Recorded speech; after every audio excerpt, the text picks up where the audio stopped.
అమృతాత్మ స్వరూపులైన మీ అందరికీ మీ తల్లి అవ్యాజ్యమైనటువంటి మాతృప్రేమను అందిస్తూ సాలగ్రామాల గురించి మనం సాలగ్రామ మహిమను గురించి చెప్పుకుంటున్నాం. సాలగ్రామాలు సమస్త నదులలో ఒకే ఒక్క నదిలో లభ్యమవుతాయి. అది గండకి నది. ఈ నది ముక్తినాథ్ క్షేత్రం అంటే నేపాల్లో ఉన్నది. ఒకప్పుడు ఈ నేపాల్ ఇవన్నీ కూడా భారతదేశంలో భాగాలుగా ఉండేవి. అంటే సనాతన కాలంలో హిమాలయాల్లో భాగంగా ఉండేవి. ఈ ముక్తినాథ్ క్షేత్రం అక్కడ నారాయణుడు, ముక్తి నారాయణుడు, ఆయన దర్శనం చాలా కష్టమైనప్పటికీ భక్తులు అంత శ్రద్ధాభక్తులతో ఆ కాలాల్లో కూడా నడిచి వెళ్ళి ఆ ముక్తినాథేశ్వర స్వామి దర్శనం చేసుకొని అక్కడ చల్లగా ఉన్నటువంటి ఆ జలాల్లో స్నానం చేసి పవిత్రమైపోయామని భావించేవారు. గండకి స్నానం అంత పవిత్రమైంది. ఎందుకంటే గండకి నది జలగర్భంలో ఎన్నో సాలగ్రామాలు ఆ లోపల అట్టడుగున ఉంటాయి. ఆ సాలగ్రామాలు భక్తుల కోసం నిరీక్షిస్తూ ఉంటాయి. ఏ భక్తుడు ఎప్పుడు జన్మిస్తాడా ఈ లోకంలో, ఆ నారాయణ భక్తుడు అతని దగ్గరికి వెళ్ళేందుకు ఆ సాలగ్రామాలు అక్కడ నిరీక్షిస్తూ ఆ జలగర్భంలో ఉంటాయి. దీనికి ఒక అద్భుతమైనటువంటి కథ ఉన్నది. ప్రాచీన కాలంలో విదర్భ దేశంలో మహారాజుకి లేక ఒక పుత్రిక జన్మించింది. ఆ బాలిక పేరు ప్రియంవద. ఈ ప్రియంవద బాల్యం నుంచి విష్ణు భక్తిని కలిగి ఉండేది. ఆ విష్ణు భక్తితో అనన్యమైనటువంటి శరణాగతి భావనతో విష్ణువును ధ్యానం చేస్తూ ఆ విష్ణు సందర్శనం కోసం ఘోరమైనటువంటి తపస్సును చేస్తుంది. ఆ తపస్సుకు ఫలితంగా విష్ణువు ప్రియంవదకు దర్శనం ప్రసాదించారు. ఆవిడ ఏం కోరిందంటే చాలా విచిత్రమైనటువంటి కోరికను కోరింది. స్వామి, నీవు నాకు పుత్రుడుగా జన్మించాలి. అలా కోరగానే స్వామివారు మాటిమాటికి అవతారాలు ధరించి భూమి మీదకు రావడం కష్టం కదా. అందువలన ప్రియంవద తపస్సుకు మెచ్చినందువలన ఆవిడ హృదయంలో ఉప్పొంగేటువంటి మాతృభక్తిని, మాతృప్రేమను చూసి పరవశించి శ్రీమన్నారాయణుడు ఆవిడకు పుత్రుడిగా జన్మించడానికి అంగీకరించారు. కానీ ఎలాగా అంటే ప్రియంవద మరుజన్మలో గండకి నది అన్నటువంటి రూపం ధరిస్తుంది. ఆ గండకి నది గర్భంలో సాలగ్రామ స్వరూపంగా తానక్కడ నిరంతరం ఉంటాను అంటూ ఆవిడ గర్భంలో నిరంతరం ఉండేందుకు స్వామి ప్రియంవదకు ఆ దీవెనలు, వరాన్ని ప్రసాదించారు. ఇది సూక్ష్మంగా గండకి నదిలో సాలగ్రామాలు లభించేందుకు ఒక చక్కని కథ. ఇలాంటి కథలు రాధాదేవి యొక్క కథ, శంఖచూడుడు తులసి కథ, ఇలాంటి కథలు చాలా ఉన్నాయి. ఇప్పుడు మనం ఆ కథలన్నిటి జోలికి వెళ్ళడం లేదు. ప్రధానంగా ఈ గండకి నది అనేటువంటిది సాలగ్రామాలు లభించేటువంటి ముఖ్యమైనటువంటి నది. ఈ నది ఒకప్పుడు ఒక రాజకుమార్తె. ఆ రాజకుమార్తె తపస్సుకు ఫలితంగా శ్రీ మహావిష్ణువు ఆ గండకి నది జలగర్భంలో నిరంతరం సాలగ్రామ స్వరూపుడై ఆ గండకి నదిలోనే ఉంటారు. ఎప్పుడో ఎన్నో జన్మల పుణ్యాలు భక్తి పండిన తర్వాత ఆ భక్తుల దగ్గరకు ఈ సాలగ్రామాలు ఎవరో ఒకరక్కడికి వెళ్ళడం, ఆ సాలగ్రామాలు తీసుకొని రావడం, వాటిని పూజించడం, అవి ఎలాగో భక్తుల దగ్గరకు చేరుకుంటూ ఉంటాయి. అవి ఎలాగా వస్తాయి అని మనం చెప్పలేం. కానీ ఎప్పుడు కానీ జ్ఞాపకం పెట్టుకోండి, సాలగ్రామాన్ని మాత్రం కొనకండి, సాలగ్రామాన్ని అమ్మకండి. ఈ రెండు చాలా పెద్ద ఘోరమైనటువంటి నేరాలుగా ఈ శ్లోకాల్లో తాళపత్ర గ్రంథాల్లో తెలియజేయబడుతున్నాయి. చాలా పెద్ద నేరాలుగా చెప్పబడుతున్నాయి. విష్ణువుని కొనకు. ఆ విష్ణువు నీ దగ్గరకు రావాలి అనుకున్నప్పుడు ఒక భక్తుడు స్వయంగా తెచ్చి ఇచ్చినప్పుడు అది కూడా జీవప్రదమైనటువంటి సాలగ్రామంగా ఉండాలి. ఎలా తెలుసుకోవాలి అది కూడా మనం మాట్లాడుకుంటాం. కాబట్టి ఇక్కడ సాలగ్రామాలను గురించి మనం చెప్పుకునేటప్పుడు ఈ సాలగ్రామాలు అనేక రకాలైనటువంటి రూపాలు ఉన్నాయి. వాటిలో ఇప్పుడు మనం ప్రద్యుమ్న సాలగ్రామం, అనిరుద్ధ సాలగ్రామం, వాసుదేవ సాలగ్రామం, నారాయణ సాలగ్రామం, ఇలా కొన్ని సాలగ్రామాల గురించి చెప్పుకున్నాం. ఈ దినం మనం లక్ష్మీ నరసింహస్వామి వారి సాలగ్రామాన్ని గురించి చెప్పుకుంటాం. లక్ష్మీ నరసింహస్వామి సాలగ్రామాలు అనేక రకాల సాలగ్రామాలు ఉన్నాయి. లక్ష్మీ నరసింహ సాలగ్రామం అంటే ఒకే సాలగ్రామం ఉండదు. నారసింహం, ఒట్టి నారసింహం ఉంటుంది. అంటే కొన్ని గుర్తులు ఉంటాయి, శ్లోకాలు ఇస్తారు. ఆ శ్లోకాలను బట్టి ఆ గుర్తుల వలన మనం ఇది నారసింహ సాలగ్రామం తెలుసుకుంటాం. సర్వసాధారణంగా నారసింహ సాలగ్రామం నోరు తెరిచినట్లుగా ఉన్నటువంటి సాలగ్రామం. ఈ నోరు పక్కకు తెరిచినట్లుగా ఉండకూడదు. ఈ నోరు చాలా పెద్దగా తెరిచినట్లుగా ఉండకూడదు. ఈ నోరు ఉగ్రంగా తెరిచినట్లు ఉండకూడదు. ఉగ్రంగా తెరిచినట్లు ఉన్నటువంటి సాలగ్రామాన్ని విధారణ నారసింహ సాలగ్రామము అంటారు. ఈ సాలగ్రామాన్ని పూజిస్తే చాలా కష్టాలు కలుగుతాయి. ఈ సాలగ్రామాన్ని ఎవరు పూజించకూడదు. ఎందుకంటే ఈ విధారణ సాలగ్రామం రాక్షస సంహారం చేసినటువంటి సాలగ్రామ స్వరూపంగా చెప్తారు. అందువల్ల ఈ సాలగ్రామాన్ని ఇంటిలో ఉంచుకోరు, ఎక్కడైనా దేవాలయాల్లో అలాంటి వాటిలో ఉంచుతారు. ఈ సాలగ్రామాన్ని దర్శించడానికి, స్పర్శించడానికి కూడా చాలా భయపడతారు. ఈ సాలగ్రామాలను గురించినటువంటి చక్కని అవగాహన ఉండాలి. సాలగ్రామం ఎవరైనా ఇస్తే కూడా అది ఎలాంటి సాలగ్రామం, ఏమిటి, ఇది నేను పూజింపదగినటువంటిది కూడా ఆలోచించుకోవాలట. సాలగ్రామాల్లో లక్ష్మీకరమైనటువంటి గుర్తులు ఉంటాయి కొన్ని. ఈ లక్ష్మీ నరసింహస్వామి సాలగ్రామానికి ఆ సాలగ్రామాన్ని పూజిస్తే లక్ష్మీ నరసింహస్వామి చాలా ప్రసన్నమైనటువంటి హృదయంతో వాళ్ళ ఇంటిలో ఉంటాడు. ఆ స్వామికి పూజ సాధారణంగా పూజించుకోవచ్చు. భయపడుతూ నేను ఈ పూజ చేయవచ్చా లేదా అన్నటువంటిది ఏది ఉండదు. నరసింహస్వామి వారి మంత్రాలు అనేక మంత్రాలు ఉన్నవి. గతంలో కూడా మనం చెప్పుకున్నాం. ఉగ్రం వీరం మహావిష్ణుం జ్వలంతం సర్వతోముఖం నృసింహం భీషణం భద్రం మృత్యుర్నమామ్యహం. ఇప్పుడు చెప్పుకున్నటువంటి శ్లోకానికి సంబంధించినటువంటి దాంట్లో ప్రతి అక్షరానికి మరొక శ్లోకం ఉన్నది. శ్రద్ధాళువులైనటువంటి భక్తులు అహోబిలం ఇలాంటి క్షేత్రాల్లో ఈ అన్ని శ్లోకాలతో ప్రతినిత్యం స్వామివారిని సేవిస్తారు. చాలా కళగా ఉంటాయి కొన్ని క్షేత్రాలు, నరసింహస్వామివారి క్షేత్రాలు. మంగళగిరి, చిన్న మంగళగిరి, పెద్ద మంగళగిరి 2 క్షేత్రాలు ఉన్నాయి కదా. చిన్న మంగళగిరిలో స్వామివారి యొక్క తేజస్సు వర్ణనాతీతంగా ఉంటుంది. ఎంత తేజస్సుగా ఉంటుందో చెప్పలేము. పాండవులు ఈ నరసింహస్వామిని వనవాస సమయంలో తీసుకొని పూజించేవారు. వారు వనవాసం పూర్తయి అజ్ఞాతవాసానికి వెళ్ళేటప్పుడు ఇక్కడ ప్రతిష్ఠించి వెళ్ళినట్లుగా చెప్పబడుతుంది. చాలా కళగా, అంటే పూజను బట్టి కళ వస్తుంది. అర్చక స్వాముల వారు శ్రద్ధాళువులై చేసే పూజను అనుసరించి, వాళ్ళ శ్రద్ధను అనుసరించి అలంకారం ఉంటుంది. ఆ పూజా మంత్రాల వలన, అక్కడ స్థాపితమైనటువంటి సాలగ్రామాల వలన ఆ తేజస్సు ఇనుమడిస్తూ ఉంటుంది. సాలగ్రామాలకు అగణితమైనటువంటి శక్తులు ఉంటాయి. కొంతమంది మనుషులు చూడండి, ఆ మనుషులకు కొన్ని శక్తులు ఉంటాయి. శక్తులు అంటే ఏంటి?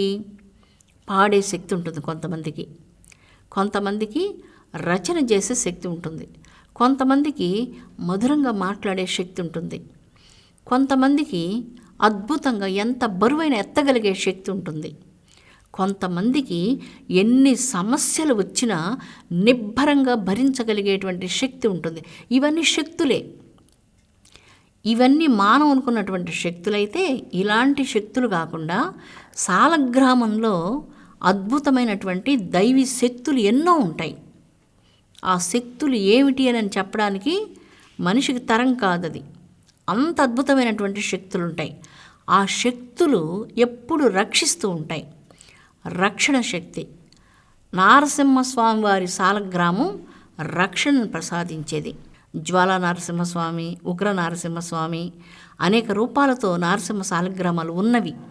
వాటన్నిటిలో లక్ష్మీ నరసింహస్వామి వారి సాలగ్రామ పూజ ఇంటికి చాలా శుభప్రదమైనటువంటిది. శత్రుబాధలను నివారిస్తుంది, అనేక రకాలైనటువంటి భయాలను నిగ్రహిస్తుంది, సదా సర్వకాల సర్వావస్థలందు రక్షణను ప్రసాదిస్తుంది. రక్షణ, భగవంతుడు ప్రసాదించే రక్షణతో ఏ రక్షణ సాటి అవుతుంది చెప్పండి? ఏ రక్షణ సాటి అవుతుంది? ఎవరైనా మనకు ఒక చిన్న తాయితు కడతారు, తాయితు రక్షణే. ఎందుకంటే మనకు ఆత్మవిశ్వాసం లేనప్పుడు ఆ తాయెత్తు కట్టుకొని రక్షణ పొందాను అనుకొని దానితో కొంత ఆత్మశక్తిని సంపాదించుకుంటాడు. కానీ భగవంతుడిని నమ్మినటువంటి భక్తుడు, ఆయన మీద ఉన్నటువంటి విశ్వాసం అచంచలంగా ఉంటుంది. ఆ అచంచలమైనటువంటి భక్తి విశ్వాసాలతో ఎంతగా నమ్ముతాడంటే, నువ్వు అంతటా ఉన్నావు కదా, నన్ను నిరంతరం రక్షిస్తున్నావు కదా అంటూ త్రికరణ శుద్ధిగా ఈ విషయాన్ని విశ్వసిస్తాడు. ఆ విశ్వసించినటువంటి భక్తుడికి వెన్నంటి ఉంటాడు అన్నటువంటిదే లక్ష్మీనరసింహస్వామి వారి తత్వం. ఒక చిన్న బాలుడు, మనకందరికీ ప్రహ్లాదుని కథ తెలుసు. మేము విదేశాల్లో ఈ ప్రహ్లాదునికి సంబంధించినటువంటిది, ప్రహ్లాదుని అగ్నిలో వేసేది, ప్రహ్లాదుని ఏనుగుల చేత తొక్కించడం, ఇదంతా చూస్తారు. చూపించినప్పుడు ఆ ప్రహ్లాదుని భక్తిని చూచి విచలితులైపోతారు. ఇంత భక్తి, భగవంతుడు ఇంత రక్షణను ప్రసాదిస్తాడా అంటూ అపరిమితమైనటువంటి విశ్వాసం హృదయంలో పెంపొందించుకుంటారు. అపరిమితమైనటువంటి విశ్వాసం, ఆ విశ్వాసం పరిమితంగా ఉండదు, అపరిమితంగా ఉంటుంది. ఆ ప్రహ్లాదుని భక్తి చాలా మధురమైనటువంటి భక్తి.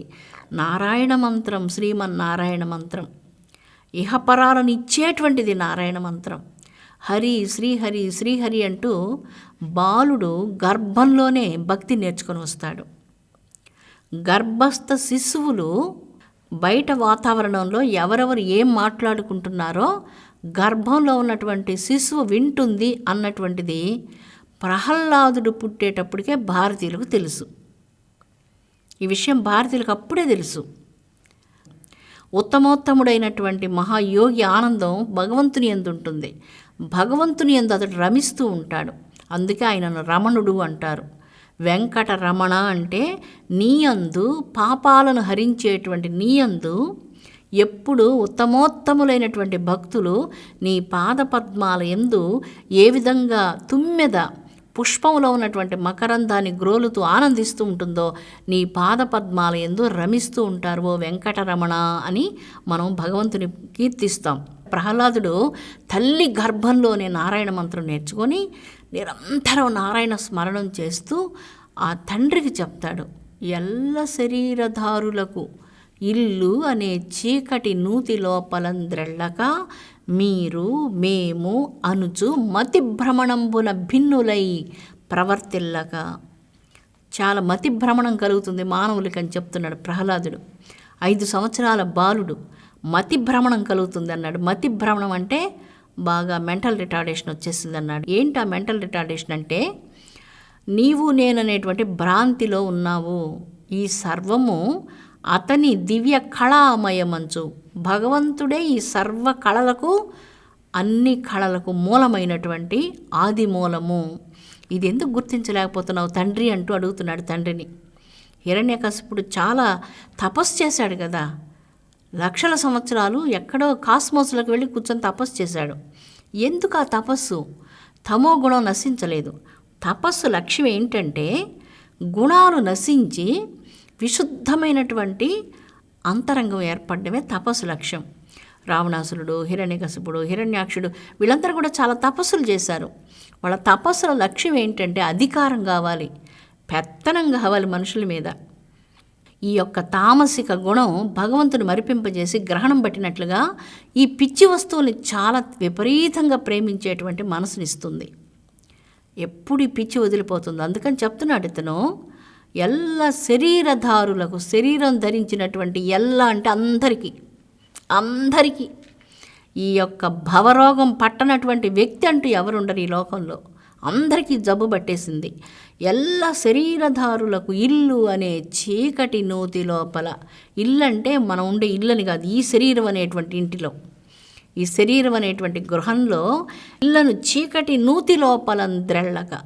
చీకటిగా ఉండే నూతి లోపల చిన్న చిన్న పురుగులు అక్కడే పుట్టి అక్కడే మరణిస్తూ, అక్కడే పుట్టి అక్కడే మరణిస్తూ ఈ జనన మరణ సంసార చక్రంలో ఈ శరీర భ్రాంతిని విడిచిపెట్టలేకపోతూ ఉంటాయంటూ ఒక 5 సంవత్సరాల బాలుడు జనన మరణ చక్రాన్ని గురించి, మానసిక శారీరక భ్రాంతులను గురించి మాట్లాడుతున్నాడు తండ్రితో. తండ్రి లక్షల సంవత్సరాలు తపస్సు చేశాడంటే ఆయన ఆయుష్ ఎంత పెద్దదో. అంత పెద్దవాడు తత్వజ్ఞానం గ్రహించలేకపోయాడు. అంత సులభం కాదు ఇది. ఒక పెద్ద సుడిగాలి వస్తుంది. ఆ సుడిగాలిలో రేకులు, ఇళ్ళు, చిన్న చిన్న ఇళ్ళు, వస్తువులన్నీ కొట్టుకొని పోతుంటాయి. ఆ ప్రహ్లాదుడి ఒక్క పద్యం నాకు అర్థమైతే సత్యం దగ్గరికి నేను వెళ్తాను. ఇల్లు అనే చీకటి నూతి లోపల ద్రెళ్ళక మీరు మేము, మీరు మేము, మీరు మేమంటే ప్రక్కింటి వాళ్ళతో, ప్రపంచంతో కూడా కాదు, మన ఇంట్లో వాళ్ళతోనే, మన ఇంట్లో ఉండే వాళ్ళతోనే మనం కొట్టుకుంటున్నాం, విపరీతంగా కొట్టుకుంటున్నాం. మనం అమ్మతో కొట్టుకుంటున్నాం, నాన్నగారితో తగులు వస్తున్నాయి, తమ్ముళ్ళతో తగులు వస్తున్నాయి, అన్నలతో తగులు వస్తున్నాయి, అందరితో కూడా బాగా కలత వచ్చేసింది. అంటే కలి బాగా ముదిరిపోయి మన ఇంట్లో కూర్చున్నాడు. విపరీతంగా మన ఇంట్లోనే ఉన్నాడు. మొత్తం కలి పురుషుడు ఇంకెక్కడ లేడు. అతన్ని బయటికి ఎలా పంపించాలి? భగవంతుని స్మరణతో ప్రేమ రావాలి. ప్రేమ వదిలిపెట్టాం, కలిని పట్టుకున్నాం. కరుణ వదిలిపెట్టాం, కలిని పట్టుకున్నాం. ధర్మం వదిలిపెట్టాం, కలిని పట్టుకున్నాం. ధర్మం ఎందుకు? ఒక దేశం ఉంటుంది. దేశం ఎవరి కోసం? ప్రజల కోసం. దేశం రాజు కోసం కాదు, రాజు దేశం కోసం. ఈ రాజుగారి కోసం ఈ దేశం ఉందంటే లేదు, తప్పది. ఈ రాజుగారు ఉంటారు తాత్కాలికంగా కొంతకాలం, తర్వాత ఇంకొక రాజు వస్తారు. ప్రజల కోసం దేశం ఉంటుంది కానీ రాజు కోసం దేశం ఉండదు. ఉత్తముడైనటువంటి రాజు ఆ పదవిలో అధిరోహించినప్పుడు తన ధర్మాన్ని పాలించి మంచి చేయాలి. హిరణ్యకశిపుడు అది చేయలేకపోతున్నాడు. ప్రజల కోసం అతడు ఏమీ చేయలేదు. ఏం చేస్తున్నాడు? ప్రజల కోసం ఏం చేయకపోగా ప్రజలను కష్టపెడుతున్నాడు. తన సొంత పుత్రునే కష్టపెడుతున్నాడు. ఆ పుత్రుడు నారాయణ స్మరణం చేశాడన్న ఉద్దేశంతో ఏనుగుల చేత తొక్కించి, పాముల చేత కరిపించి, అగ్నిలో వేయించి, సముద్రాల లోపల ముంచి, అనేక రకాలుగా విషాన్నిచ్చి ఏం చేసినా కూడా ఈ బాలుడు మరణించడం లేదంటే, ఎందుకు ప్రహ్లాదుడు మరణించలేదంటే, నారాయణ స్మరణం చేస్తే 473 కోట్ల శక్తి తరంగాలు శరీరంలో ఉత్పన్నమవుతాయి. ఇవి నారాయణ అని మనం నామస్మరణం చేసాం. ఈ శక్తి తరంగాలు, ఈ 473 కోట్ల శక్తి తరంగాలు ఎక్కడికి వెళ్ళిపోతాయి? ఎక్కడికి వెళ్ళిపోతాయి? భూహు, భువహ, సువహ, మహః, జనః, తపః, సత్యం, సర్వం, ఈ 7 అట్మాస్ఫియర్లన్నిటినీ దాటుకొని అనంతమైనటువంటి బ్రహ్మాండాలకు అవతల ఏదైతే సత్యం ప్రకాశిస్తుందో ఆ వెలుగు దగ్గరికి వెళ్ళిపోతుంది. అదే నారాయణ అంటున్నాను నేను. ఆ నారాయణ తత్వం దగ్గరికి వెళ్ళిపోయింది ఈ నామం. వెళ్ళి దాన్ని స్పర్శిస్తుంది. అక్కడి నుంచి మరలా ఏమవుతుంది? ఆ శక్తి మరలా తిరిగి వచ్చి ఈ అట్మాస్ఫియర్లన్నీ దాటుకుంటూ నా హృదయం లోపలికి వెళ్ళి తటాలను దూసుకొని వెళుతుంది. నా హృదయంలో చేరిపోతుంది. ఆ ఆశీర్వచనం నాకు వస్తుంది. ప్రతిసారి నారాయణ అంటూ ఎప్పుడెప్పుడు భగవన్నామస్మరణాన్ని భక్తుడు జపిస్తూ ఉన్నాడో అతని శరీరం చుట్టూ కూడా కాంతి వలయం ఒకటి ఏర్పడుతుంది. ఇప్పుడు ఈ నారాయణ మంత్రాన్ని కొన్ని లక్షల కోట్ల సార్లు జపించామనుకోండి, ఏమవుతుంది? మన శరీరం చుట్టూ కాంతి వలయం చాలా పెద్ద కాంతి వలయం అవుతుంది. ఈ కాంతి వలయం అగ్ని చేత కాల్చబడదు. ఈ కాంతి వలయం ఏ ఒక్క జలాల చేత కానీ, వాయువు చేత కానీ, ఏ ఒక్క శస్త్రాస్త్రాల చేత కానీ, నైనం చిందంతి శస్త్రాణి నైనం దహతి పావకః. చాలా బాగుంది కదా? ఉపనిషత్తులు చెప్తున్నాయి. కృష్ణ భగవానుడు మనకు ఈ ఉపనిషత్తుల యొక్క రహస్యాన్ని చెప్పారు. నైనం చిందంతి శస్త్రాణి. ఏ శస్త్రం కూడా కత్తులతో ప్రహ్లాదుని నరకడానికి తీసుకుని వెళ్ళినప్పుడు కత్తులతో ఎంత కొడుతున్నా అతని శరీరం మీద ఒక్క దెబ్బ తగలడం లేదు. అంటే అతని శరీరం చుట్టూ ఉన్నటువంటి నారాయణ యొక్క నామస్మరణం యొక్క శక్తి ఒక ఆరాని సృష్టించింది. ఆ ఆరాని కత్తి నరకలేదు. నయనం చిందంతి శస్త్రాణి నయనం దహతి పావకః. అగ్నిలో వేశారు ప్రహ్లాదుని. ఆ అగ్ని ప్రహ్లాదుని దహించలేకపోయింది. అమృతాత్మ స్వరూపులారా, నారాయణ మంత్రం ఎంత మహత్వపూర్ణమైనటువంటిదో చూడండి, ఎంత శక్తివంతమైందో చూడండి. త్రికరణ శుద్ధిగా మనస, వాచ, కర్మణ, ఈ త్రికరణములందు శుద్ధితో ఈ మంత్రాన్ని ఎప్పుడైతే చేస్తామో భక్తి లేకుండా ఒకటి చేస్తే కూడా మనకి ఈ మంత్రం అనుగ్రహాన్ని ఇస్తుంది, అద్భుతమైనటువంటి ఫలితాలను ఇస్తుంది, ఊహాతీతమైనటువంటి రక్షణ ప్రసాదిస్తుంది. భగవంతుడు ప్రసాదించే రక్షణ కంటే ఈ ప్రపంచంలో ఈ తాయెత్తులు మనకు రక్షణ ప్రసాదిస్తాయా? మీరే ఆలోచన చేయండి, ఆలోచించండి. మీకు బుద్ధిశక్తి ఉంది కదా, మరి అంత అమాయకంగా ఉండకండి. ఆలోచించండి, కొంచెం ఆలోచించి ఒక ఉత్తమ భక్తుడిగా ఉండాలి మనందరం. అజరామరమైనటువంటి ఒక పెద్ద అశ్వత్థ వృక్షంలాగా, మర్రి వృక్షంలాగా, ఆ వృక్షాలకు మృత్యువు లేవు, అలాగా ఉండాలి భక్తిలోనని నేను మీ కన్న తల్లిగా కోరుకుంటున్నాను. స్వస్తి. ఓం శాంతి శాంతి శాంతి.